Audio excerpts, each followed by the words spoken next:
Então, veja, essa passagem, os cursos de graduação, licenciatura, bacharelado e depois especialização foram feitos na Universidade Federal do Rio Grande do Sul, a UFRGS.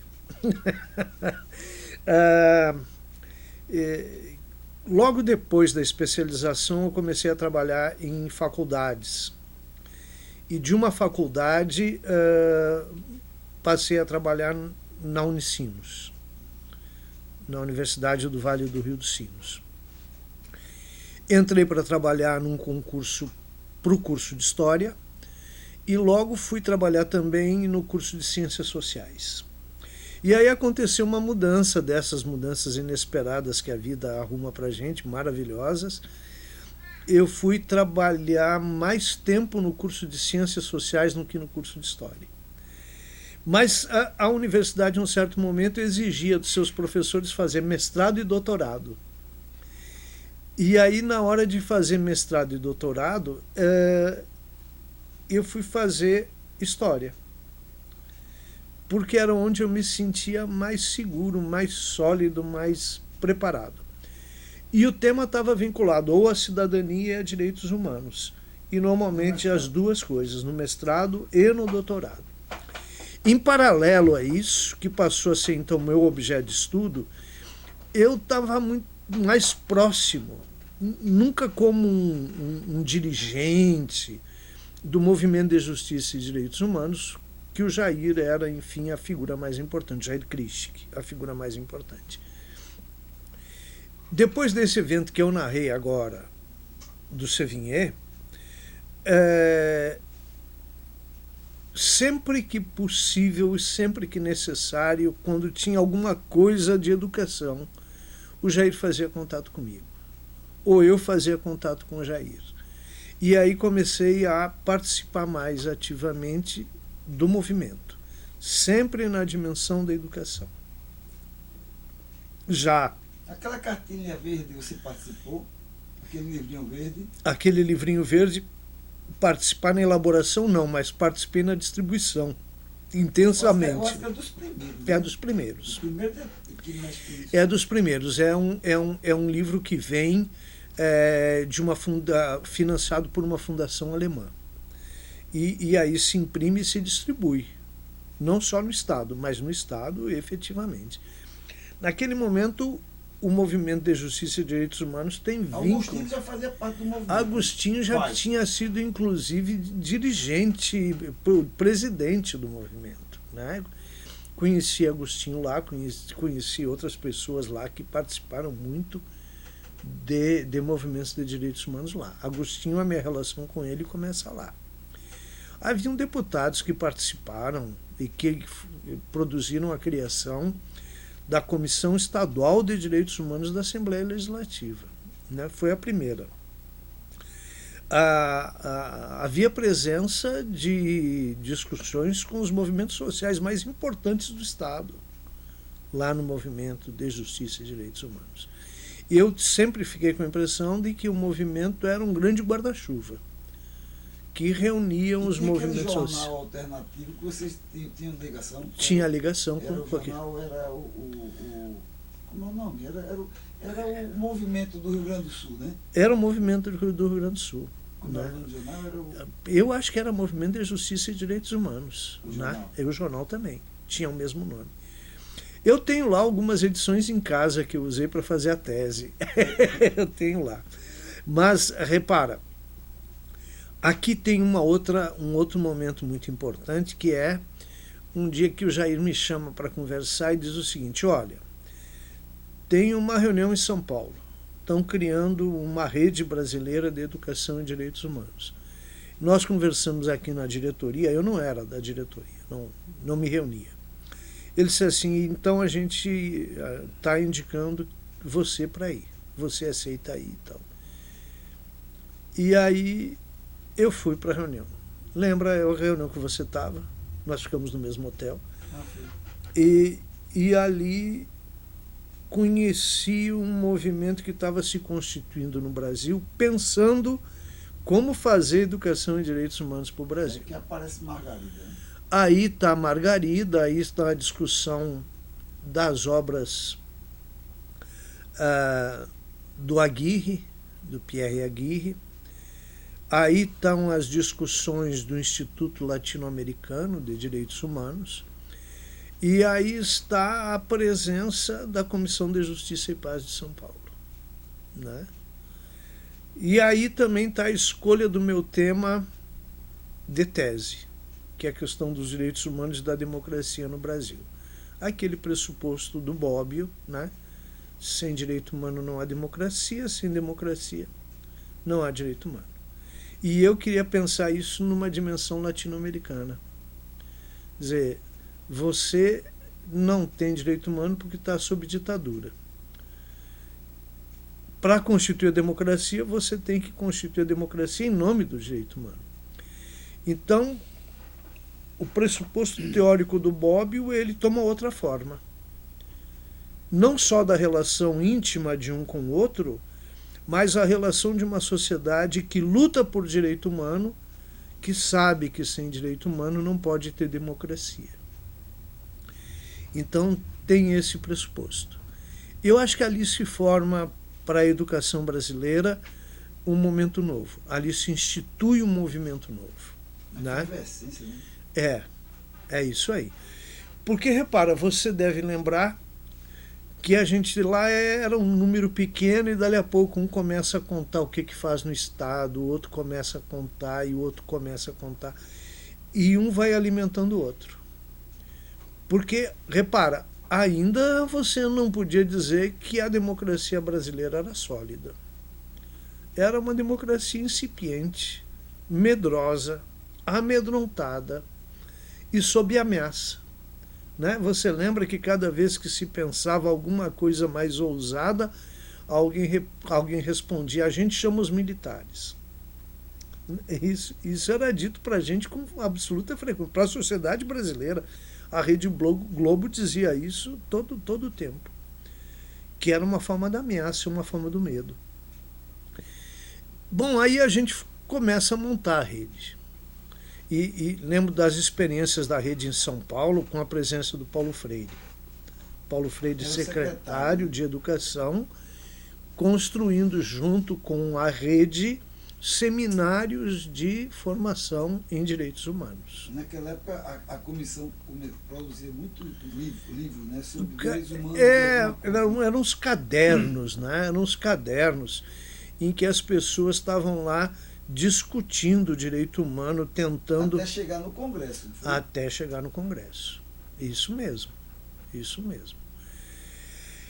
E aí, bom, aí eu acho que a gente pensa o presente, mas pensa o futuro. A frase da Margarida é sempre, né? Quer dizer, é preciso educar em direito humano para que nunca mais aconteça. Né? Mas é legal, porque se você pensa o futuro, pensa a democracia, pensa a impossibilidade de uma nova ditadura, você está pensando o futuro para o presente. Então, vê, nós estamos na década de 80 e estamos dizendo, precisamos pensar que no futuro nunca mais tem um golpe, nunca mais tem uma ditadura. Mas estamos pensando o futuro pelo presente e não só pelo futuro. E isso é uma coisa que talvez a gente não conseguisse perceber. Eu, pelo menos, não conseguia perceber. Era preciso, na nossa dimensão da época, educar em direitos humanos. Porque educando em direitos humanos você constituiria uma cidadania. Você constituiria seres capazes de se reconhecerem como humanos. Portanto, como pessoas que teriam que reivindicar direitos. Então ali tem uma mudança vinculada ao presente. Mas uma mudança vinculada ao presente que teria que estar orientada na dimensão do futuro. Acho que essa questão é para nós uma questão chave. Uma questão decisiva. Não é o futuro pelo futuro, como não é o passado pelo passado. é o passado e o futuro em direção ao presente. E o presente como construtor de um futuro diferente desse presente. Um futuro no qual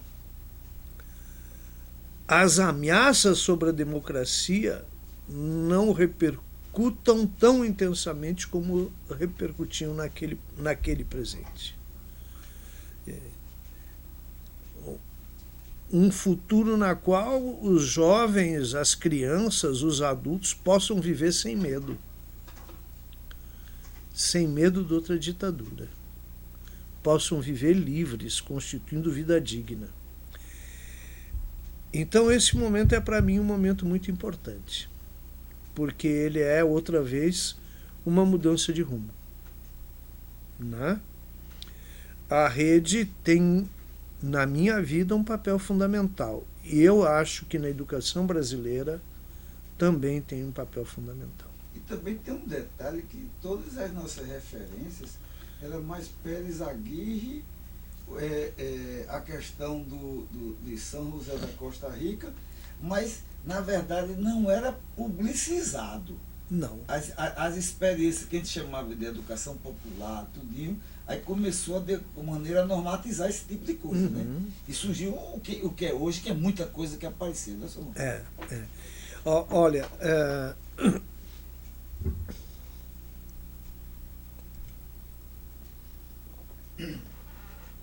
olha, quando a rede começa a colocar aquelas discussões em movimento, por exemplo, a questão da cidadania ativa, que a Maria Vitória Benevides sempre trazia, ela apresenta um avanço sobre a discussão do que seria a democracia brasileira. O que está proposto ali é que a democracia não podia ser só uma democracia representativa. Se tivéssemos já compreendido e construído uma cidadania ativa, as dificuldades políticas que temos com o parlamento hoje talvez não fossem tão intensas como são. Se já tivéssemos compreendido que a democracia é algo mais do que a representação, talvez não tivéssemos que enfrentar essas dificuldades tão intensas que estamos enfrentando neste presente de agora. Né? Mas já estava dito ali. De outro lado, se você recuperar os escritos sobre a aproximação entre educação como ato dialógico, você vai ver que a presença teórica de Freire estava presente lá nos primeiros documentos. Presença até física, né? Até física. Então, a gente vai buscar muito no pensamento do Aguirre, lá no Uruguai. Vai buscar muito no Instituto Latino-Americano. Mas alguns dos componentes da rede já trazem consigo os saberes do Freire. Você, por exemplo... palavreado, né? Você, por exemplo, tem a história do pé no chão. Né? Você tem a história da primeira experiência com uma episteme freiriana, com uma teoria de educação freiriana.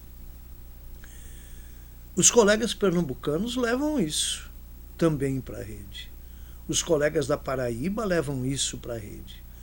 Os colegas do Rio de Janeiro, vinculado à PUC do Rio e à Federal do Rio de Janeiro, levam isso para a rede. Então, a rede é também um lugar onde o pensamento do Freire vai estar presente. Não mais só como a ideia da educação popular, mas a compreensão de que a episteme freiriana é muito mais do que só a episteme da educação popular. Né? É uma teoria do conhecimento que está ali. E essa teoria do conhecimento muito próxima à compreensão do que é educar em direito humano. Né? O reconhecimento do outro, o respeito do outro, a compreensão da realidade social em que se vive, a necessidade da dor humana, da presença da dor humana, das pessoas que vivem numa condição de vida muito próxima da natureza, numa condição de vida na qual as exigências simples do fato de ser humano não são exigências respondidas pela sociedade, para uma parte considerável da nossa população. Não há direito ao alimento, não há direito à saúde, não há direito à moradia digna. E isso é condição necessária, Outra coisa, eu acho que ajuda muito isso tudo mais adiante é quando começa a pensar mais em termos de sistema, né? Sim. Quer dizer, tipo assim, você começa a pensar um pouco mais adiante, um programa nacional de direitos humanos. Isso. Então isso. A educação já é um pouco um desdobramento. Então você já começa a ver a declaração de 48, aparecendo a questão da década da educação, né? Aí começa a aparecer comissões, comitês, quer dizer, na verdade você começa a pensar como tudo, né? De um lado vai, eu acho que é muito que as pessoas trocam, né? Uma coisa de direitos humanos, educação e direitos humanos. Quer dizer, eu acho que a rede foi esse aglutinar. Quando chega 2003, a coisa já está bem amadurecida, né? Tanto que a gente faz quase que a toque de caixa, né? Sim, mas Roberto, veja, entre a criação da rede e 2003, há uma série de experiências que o Brasil vai vivenciando por movimento social, por pressão da sociedade sobre o Estado.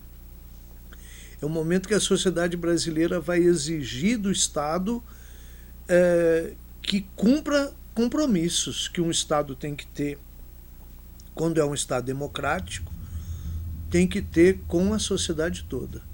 Então você vai ver, por exemplo, um movimento de quem não tem terra em busca de terra. O movimento de quem não tem teto para ter teto. É uma explosão, né? É uma explosão. Porque até então a igreja era o grande guarda-chuva. Sim. Aí depois a sociedade começa a trabalhar de uma forma mais ampla e todo mundo querendo esse tipo de direito, mas precisava alguma coisa para dar uma forma, né? Isso aí. E essa forma vai aparecer na ideia dos direitos humanos. Né? A ideia, por exemplo, de quando você está ainda dentro da ditadura, que as igrejas vão dizendo que os direitos humanos, eu me lembro de um bispo que dizia isso, os direitos humanos são os 10 mandamentos do mundo de agora. Era Dom Adriano Hipólito que dizia isso. Nova Iguaçu. Ele dizia isso. Os direitos humanos são os 10 mandamentos de agora. Né?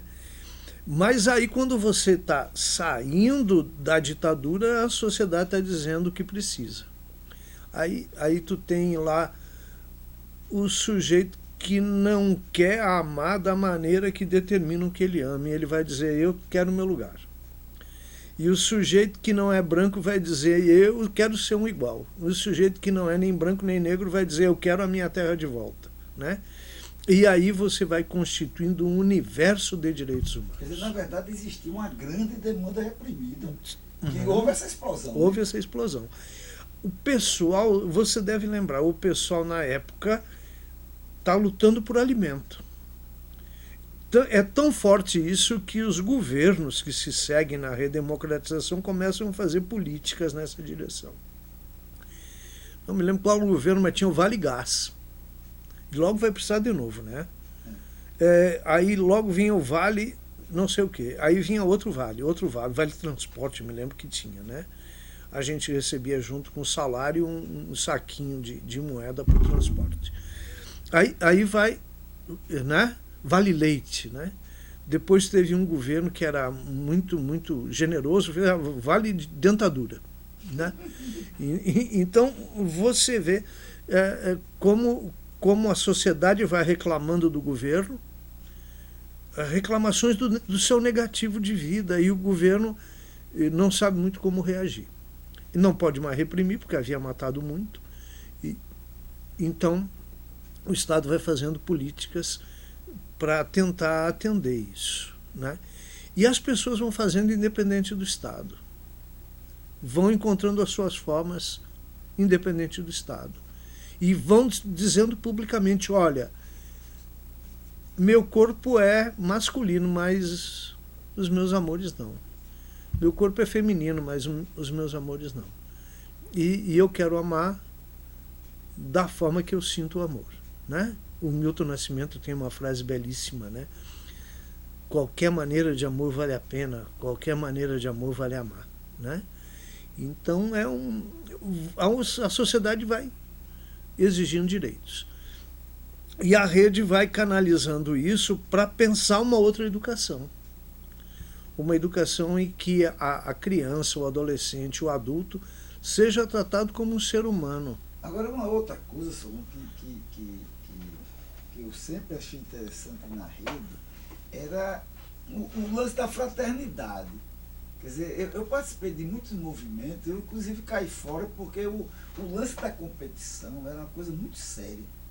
Eu lembro que quando eu entrei na rede, eu disse, isso é um movimento legal. Não tinha muito lance de...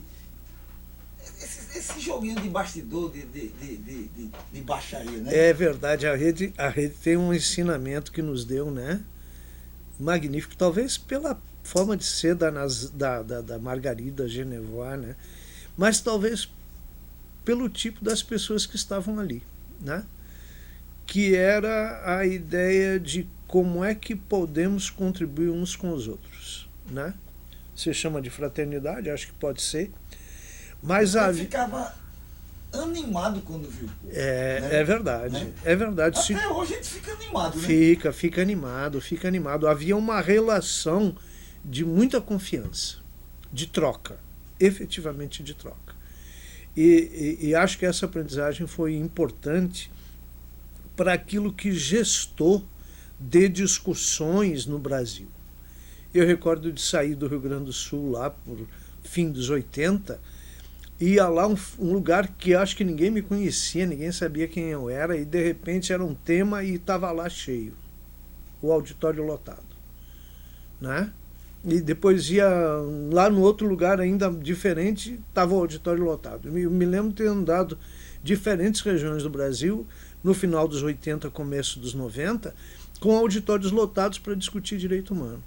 E olha que nunca parou, desde a ditadura até hoje, a história das rádios, da televisão, dos jornais dizer que direito humano é defensor de bandido, né?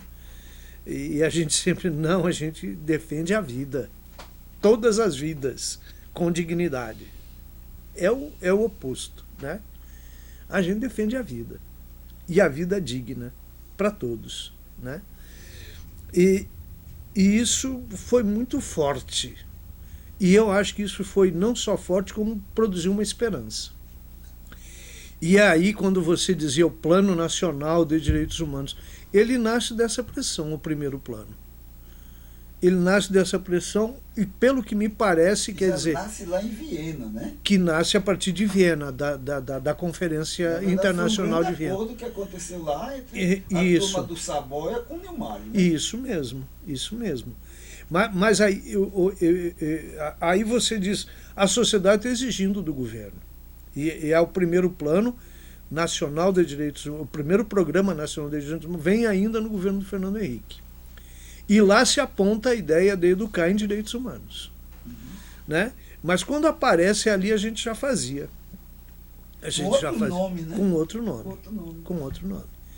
E, então, você observa, tem três coisas acontecendo.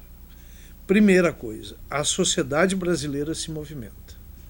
E tem experiências sendo feitas no Brasil de educação em direitos humanos.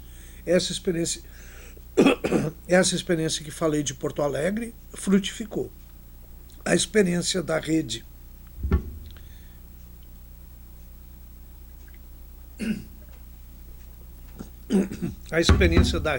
em São Paulo frutificou. A experiência da rede em Pernambuco, na Paraíba, frutificou. A experiência da DHNet frutificou. Essas experiências o Brasil foi conhecendo, né? E tem outras. A experiência de Bauru é uma coisa, de Marília, são experiências fantásticas da Unesp. Para o Pará, que a gente descobriu um padre lá que estava fazendo um encontro que tinha tipo 200 pessoas, a gente não sabia nem o que era. Nem o que era. Ele pipocou, né? Aquela experiência no Pará nos mostrou uma universidade que tinha vínculos muito fortes com os direitos humanos e a sociedade do Pará, né? E ali você já percebia vínculos sendo estendidos pela América Latina, para além do vínculo da rede com a Aguirre e com o Instituto Interamericano de Direitos Humanos. Né? A América Latina vai estabelecendo laços para discutir educação e direitos humanos e direitos humanos. Então, o primeiro Programa Nacional de Direitos Humanos aponta já a necessidade de educação e direitos humanos. Quando o Nilmário, no começo do governo Lula, o Nilmário, ministro da Secretaria de Direitos Humanos, chama para fazer o Plano Nacional de Educação e Direitos Humanos, ele está respondendo a isso. Quer dizer, primeiro, a sociedade brasileira quer. A sociedade brasileira já vive experiências. Segundo, a pressão internacional. Em 1994, a Unesco havia declarado 94, 2004, 2003, a década da educação e direitos humanos. Havia um plano mundial de educação e direitos humanos, o primeiro. Havia experiência brasileira e havia um interesse do governo brasileiro. Então aconteceu um negócio também fascinante, que é uma aproximação entre sociedade civil e interesse do governo, sociedade política. Então essa união... E o Nilmário teve muita sorte, porque a rede já estava... era isso, né? A rede já estava organizada, a rede já tinha gente. O Nilmário conhecia outras experiências de educação em direitos humanos. Quer dizer, ele não pega só a rede, ele pega a rede, mas pega outras pessoas, acadêmicos e não acadêmicos, para pensar um plano de educação. E só tem até o final do ano, né? Para fechar. Tinha que fechar porque era compromisso internacional do governo brasileiro. Foi um país da América Latina que fez. Uhum. É o primeiro plano da América Latina. Agora já temos outros, né? Agora Paraguai tem um plano, Uruguai tem um plano, a Argentina desenhou um plano, mas não conseguiu produzir. O Chile tem um plano, Costa Rica tem um plano, né? Então você tem experiências da América Latina construindo planos de educação em direitos humanos. E é interessante perceber que o modelo adotado pelo Brasil e os pressupostos adotados pelo Brasil serviram de inspiração para os outros países da América. Detalhe, se o Programa Nacional de Direitos Humanos foi, de alguma maneira, contratado para a USP para se fazer, inclusive pouca gente sabe, mas Gessé de Souza, ele participou do primeiro programa, ele passou aqui para o Natal, né, que ele, inclusive, é filho de Gessé Freire. O Plano Nacional de Educação e Direitos Humanos não precisou. Foi feito com praticamente custo zero. Com custo zero. Os membros do próprio comitê. O comitê trabalhou alucinadamente. Lembra que ele passava finais de semana inteiro, né? Desesperado. Né? Fazendo plano. As reuniões do comitê, as primeiras reuniões do comitê, era a discussão do plano. Detalhe por detalhe, vírgula por vírgula. Né? E havia paciência para trabalhar, para enfrentar as discussões com muito senso democrático. Você deve lembrar que você falava do espírito da rede. Na construção do plano, esse espírito estava presente. Discutíamos vírgula por vírgula, mas sempre fraternalmente, em profundo respeito pela diferença, como pressuposto dos direitos humanos. Eu não lembro nenhuma confusão. Não, eu recordo que de vez em quando percebia uma inquietude nas pessoas que representavam o Estado. Mas essa inquietude nunca chegou a impedir, né, que aquilo que o comitê considerava mais importante permanecesse como redação. Teve lá uma dificuldade mais séria num item que a gente queria que fizesse uma referência à tortura como crime hediondo, que na primeira escrita do plano, no primeiro exemplar do plano estava, e que já no